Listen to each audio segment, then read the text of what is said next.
Hej YouTube! Hvad så? Hvordan går det? I dag spiller vi noget gun game. Gun game i fucking CSGO.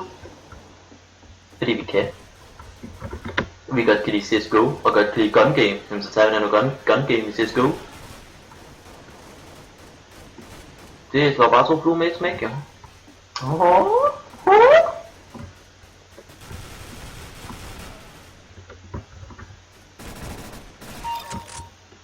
Så har vi en P90'er. Vi har en fucking P90 med.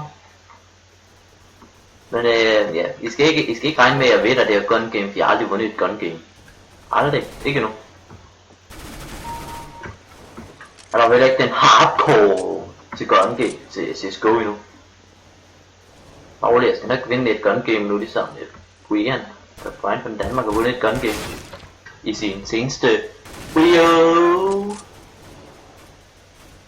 Så der tænker jeg, at vi nok skal prøve at vinde et gun game. Kom fra. Wow, han er jo sigtekorn, det havde jeg ikke.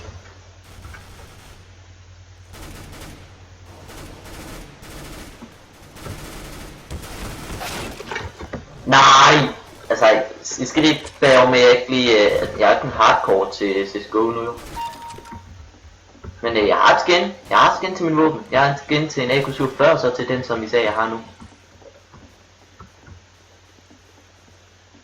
Og det er skin, som jeg har købt for meget lidt penge. Cirka højst 14 cent for hver våben. Nej! Så skal jeg reload! Det værste ved det våben der, det tager så langt som at reload, det er det værste. Det er ikke lige det våben her, det tager så langt som at reload.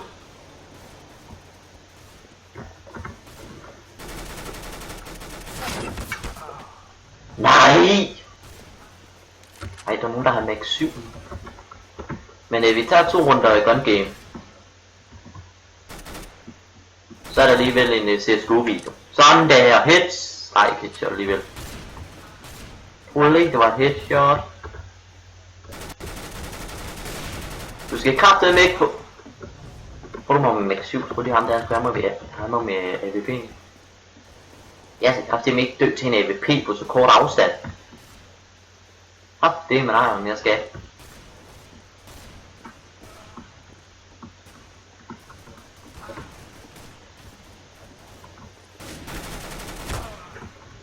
Ej, min max 7.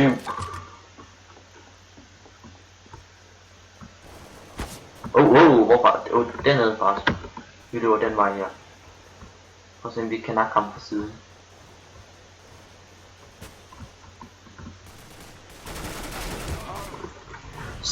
Ej, en fucking autosniper.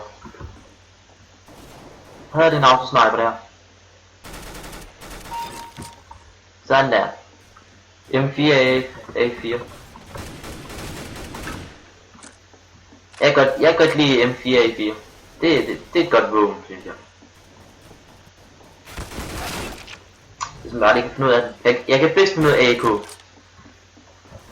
AK, det er som et yndlingsvåben. Fordi jeg har et fedt skin på den, og fordi jeg kan bedst finde ud af det. Jeg get wrecked. Hvis jeg har en AK, så get wrecked altså. Det siger jeg. Jeg get wrecked, hvis jeg har en AK.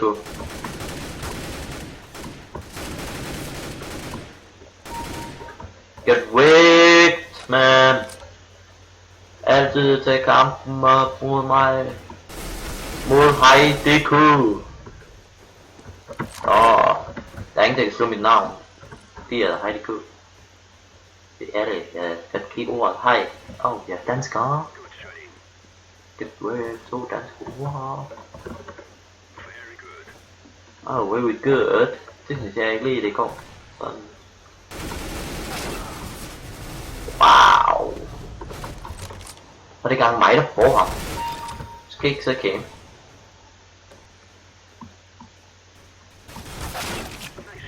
Jeg skader ham virkelig så hårdt, men så headshotter han mig. Ej, hvor er jeg sikker på, han hacket. Ej, en hacker.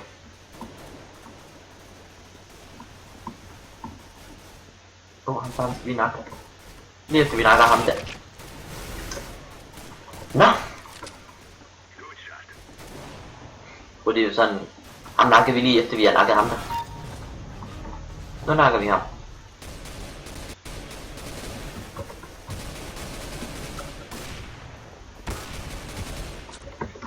Will!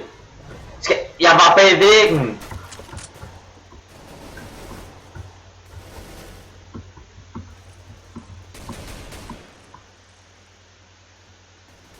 Stikker du af, bro? Ja, han stak af. Bangbuksen stak af, han var bange.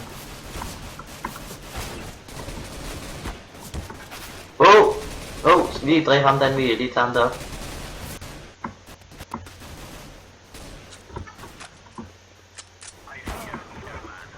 Ej!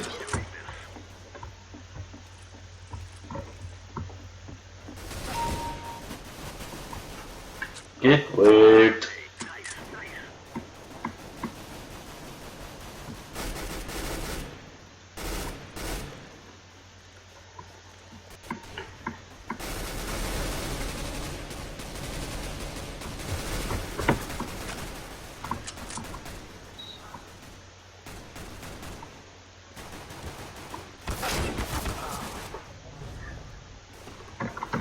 Men ja, det er jo den allerførste CSGO-video, der kommer på YouTube. Nej, det er en, der har guldkniv. Eller den gyldne kniv. For der var andre der. Counter-terrorist wins. Nå. Vi tager lige en gun battle mere. Ej, det vil jeg gerne have faktisk. Ja, det er fed. Det vil jeg gerne have. Safe House, det er et virkelig godt map at være counter-terrorist i.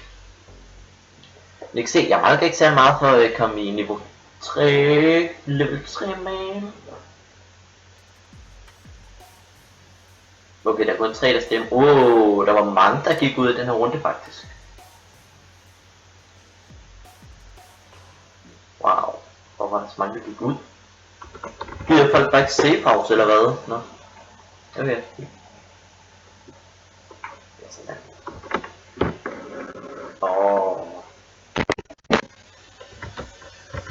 Så den her video, den blev optaget samme dag som jeg optaget noget, hvad fanden hedder det?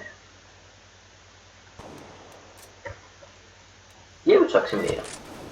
Og den er dagen efter, eller den har jeg optaget lige efter. Og den hedder ikke Gun Game CSGO video. Den hedder bare Random Gaming i CSGO. Random Gaming CSGO hedder den. Og videoen kommer til Random Gaming CSGO.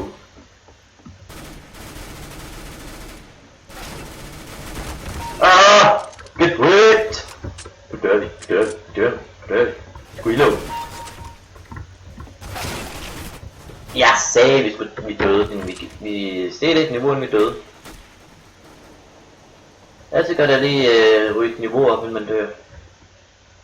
Det er gun game.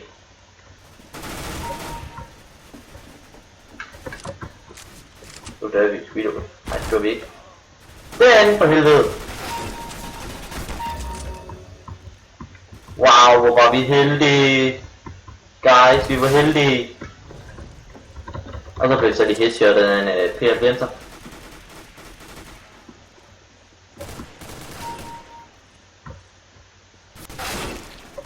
Ej. Men jeg fik det headshot. Hvorfor vil jeg headshot af den anden?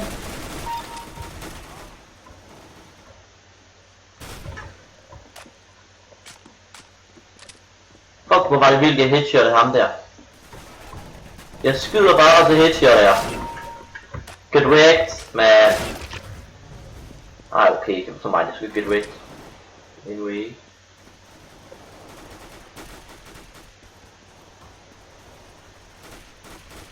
Og hvad jeg ligger på... Og hvad er den, der er højst? Hvad? Okay, hold lige øje med siderne. Hej Games.dk, hold lige øje med siderne også.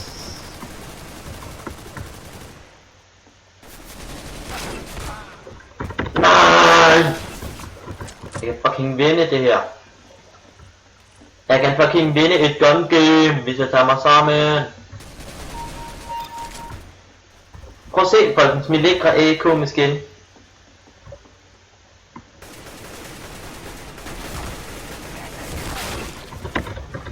Nej, okay. Jeg er 2 niveauer over den næste. Hvis han bare bliver ved med at være så dårlig, så går det godt for mig det her.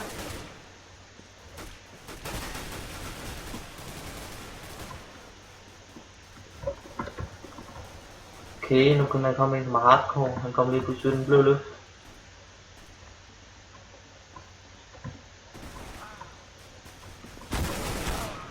Nej, nu kommer de kraftedeme.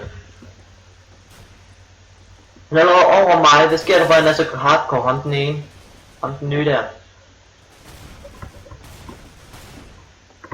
Ej, hvad sker der for det? Der er en der.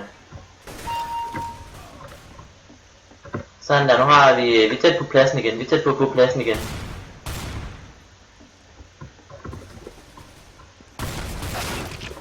Nej! Og jeg bliver easy. Det er irriterende, jeg vil gerne vinde. Jeg er en dansker. Danmark har vind. Ej, han har max 7 nu. Danmark har vindergenet i sig. Danmark vil vinde. Vi bliver hissige, hvis vi går til at vinde.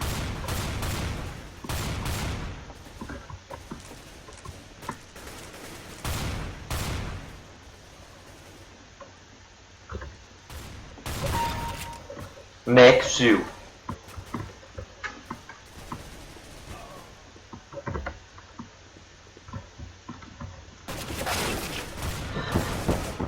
Ej, han er AK, han er tæt på os. Okay, folkens, vi skal tage os sammen nu.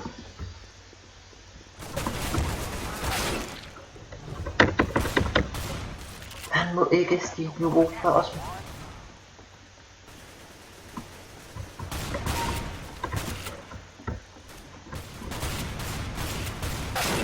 Nej, han er autosniper nu. Nu er han snart APV.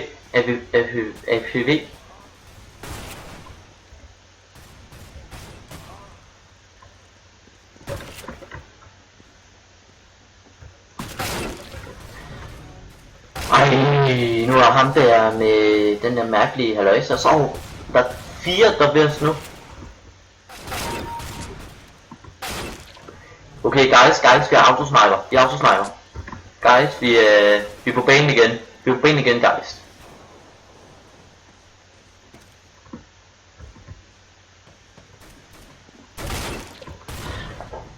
What the fuck? Okay, han er APV nu. Nu skal vi virkelig passe på ham, guys. Folk med APV, de er virkelig hardcore. Ja, det var vores kedelmarker. Vores kede. Ja, vi er APV nu. Guys, vi er virkelig gode nu. Vi er virkelig gode. Hvis vi kan holde den, guys. Lad være med at rende ind i mig, for Hegoland.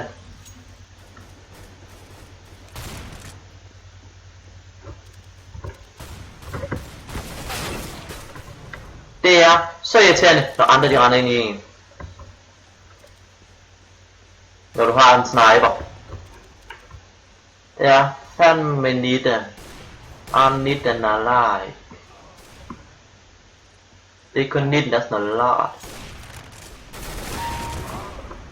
Guys, vi har maskingevær. Sådan der, vi har maskingevær.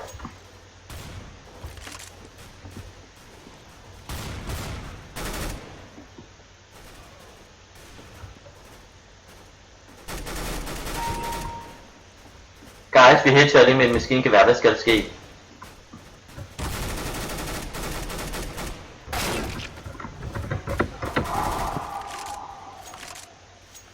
Vi er ved at blive indhentet nu, guys. Vi er oppe på førstepladsen igen på elitebordet.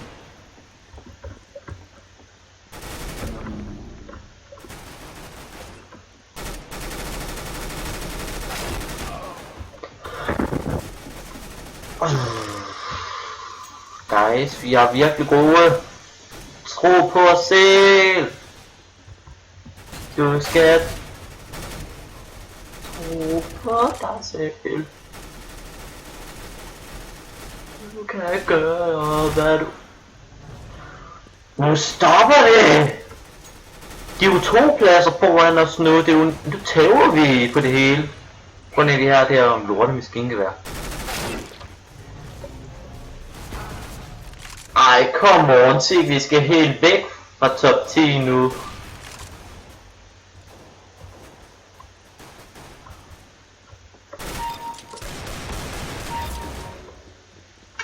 Guys, vi gør det. Vi kan wreck dem nu. Og så bliver vi shottet. Jeg skal sige. Men guys, vi er tæt på de andre nu. Vi reloader lige en gang. Og vi lige herind.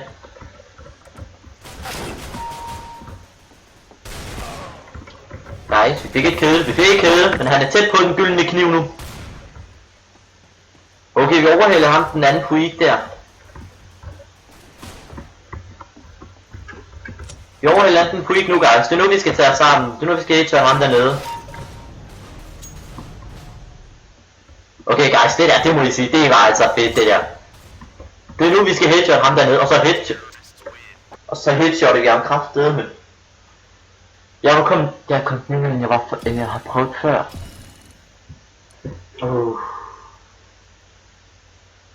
Vi tager kraftedeme med en gun,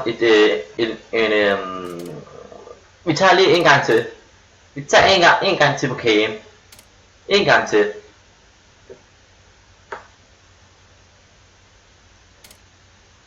Nej. Safe house. Safe house.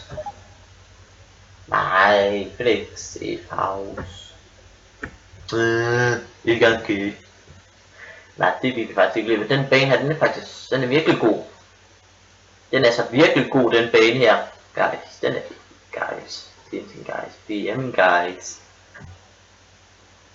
Min fucking higher. Ja. Ligesom med slowhang. Eller... Ligesom med... Ja, hvad skal jeg sige?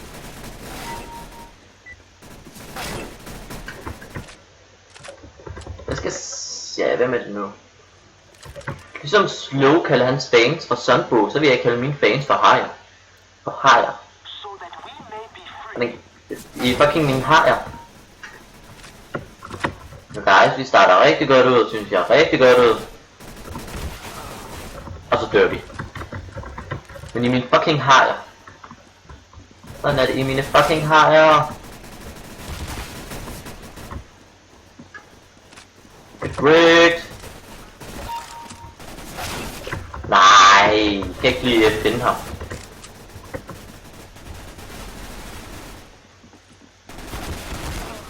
Men skriv i kommentarerne, om I synes, at det er okay, at I er mine hajer. Get wrecked!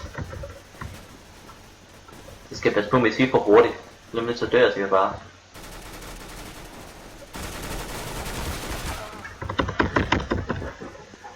Hvad sagde jeg? Det var fucking mit kill, og så stjal han det.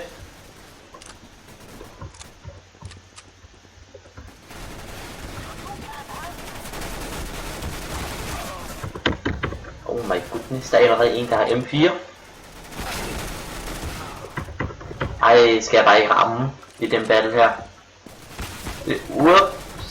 Stop, se. Ej, man skal også på, man skal ikke skyde på deres pants, man skal skyde på deres hoveder, efter deres hoveder.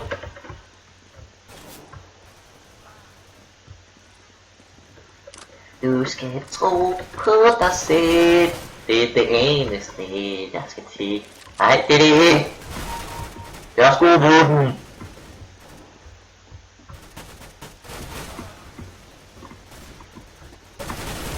Ja, den er du ikke rent med, var.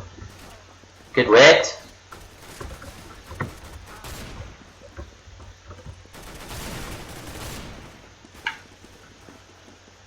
Vi render herover.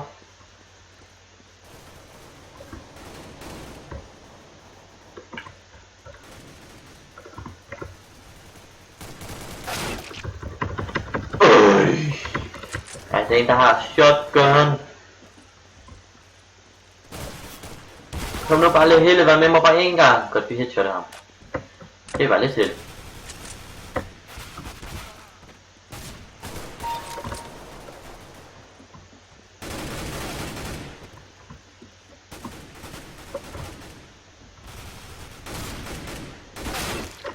Nej, hvorfor skød vi ham ikke bare det? Vi havde chancen. Au, der er lige med at shotgun på mig.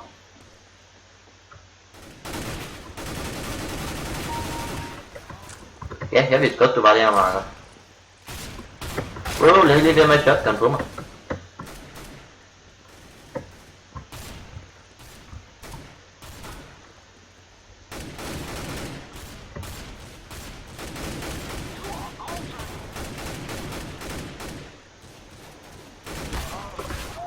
Ej. Okay, det er en, der er med skinkevær nu, og vi er kun M4. Guys, vi skal tage os sammen. Vi skal tage os rigtig sammen nu. Vi dropper langt ned, vi er kun i niveau 4.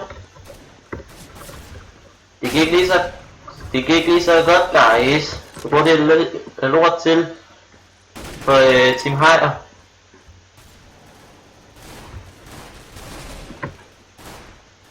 Du fik kædet en GG. Skille fra dig.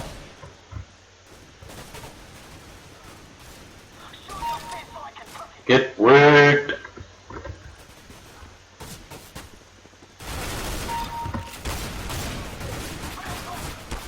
Reload lige en gang.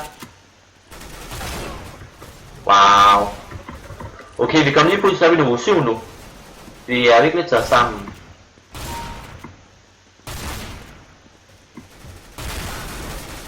Nej, lad mig lige have en shotgun duel her i Fredemarker.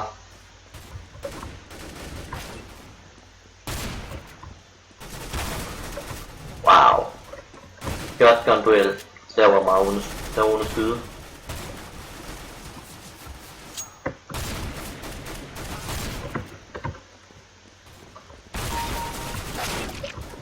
Get worked.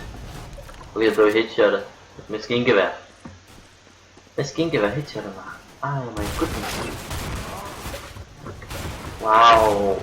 Det går elendigt for dem. Vi skal bare være dem, der ikke bliver dræbt af den gyldne kniv.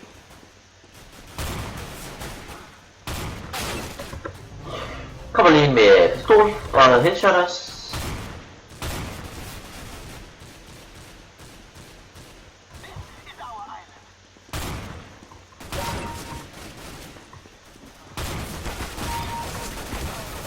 Så, der er 4 autosniper. Vi skal nok nå det. Vi skal nok nå det. Godt vi kun er 16, men vi når det stadigvæk. Vi vinder det hele stedet, hvor vi kun stiller vi kun en lige allerede, der har kniven.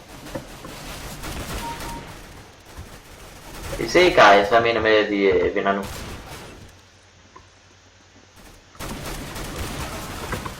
Ej, du havde 2 håndpistoler. Du havde ikke en lige pludselig. Wow, det er godt. Vi skal lige igennem det der halløjse, og så headshotter vi ham. Headshot med maskingevær. Guy, det er maskingevær. Nu skal vi også have lov til at få et headshot med et maskingevær. Ej, headshot dog ikke. Men vi dræbte en på lang afstand med maskingevær.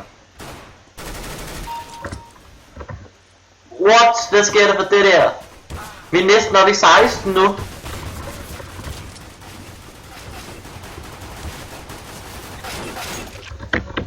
Vi er næsten oppe i 16.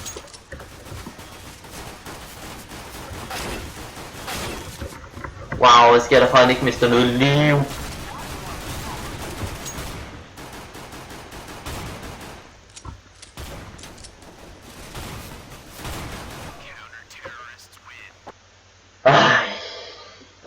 Skal vi lige se, om vi vinder noget, inden vi afslutter videoen. Vi fik ikke så meget XP, vi vinder heller ikke noget.